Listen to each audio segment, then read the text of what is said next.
জানেন এই বাংলাদেশে একটি গুপ্ত 9 তারিখে ঢাকার মিটফোর্ড হাসপাতালে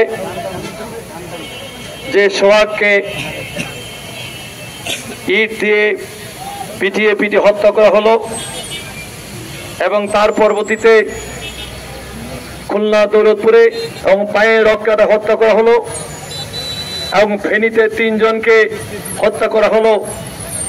আমরা বলতে চাই এই 3 দিনে 5 জন মানুষ হত্যা করা হলো, কিন্তু দৌলদিয়ার মাহবুব বা ফেনীর ওই 3 জনের হত্যাকাণ্ড নিয়ে কোনো আলোচনা সমালোচনা বা কোনো দলের পক্ষ থেকে কোনো প্রতিবাদ দেখলাম না।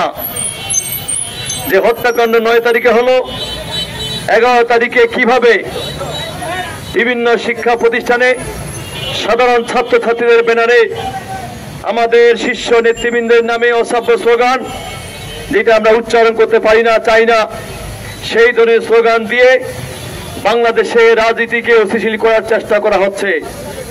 আমরা জাতীয়তাবাদী ছাত্রদল বলতে চাই, আমরা দীর্ঘ 17 বছর এই ফ্যাসিস্ট বিরোধী আন্দোলন করেছিলাম। আমরা কিন্তু ওই লুঙ্গির ভিতরে ঢুকে থেকে কখনো যুবলীগ ছাত্রলীগ করি নাই। আমরা সরাসরি এই পঞ্চগড়ের রাজপথে আমরা যখন মিছিল করেছিলাম, স্লোগান দিয়েছিলাম, মাইর খেয়েছিলাম, মামলা খেয়েছিলাম, তখন কিন্তু আমরা কাউকে খুঁজে পাই নাই। এমনকি ঢাকার রাজপথে আমরা মিছিল স্লোগান করেছিলাম, তখনও কিন্তু কোনো গুপ্ত সংগঠন, ওই লুঙ্গির তলে সংগঠন খুঁজে পাই নাই।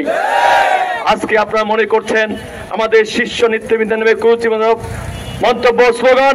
আমার প্রিয় নেতা এই 54 বছরে যে মানুষটিকে সর্বদলীয় ভাবে, যার শাসন আমল, যাকে শ্রদ্ধা করে এবং শ্রেষ্ঠ শাসক হিসেবে সবাই তাকে খ্যাতি অর্জন করতে পেয়েছেন, সেই মানুষটাকে নিয়ে, যিনি একটা সময় বাংলাদেশের সেনাবাহিনী প্রধান ছিলেন, বাংলাদেশের রাষ্ট্রপ্রধান ছিলেন, স্বাধীনতা ঘোষক ছিলেন, তার ছবি অবমাননা করা আপনারা মনে করেছেন এখানে পার পেয়ে যাবেন।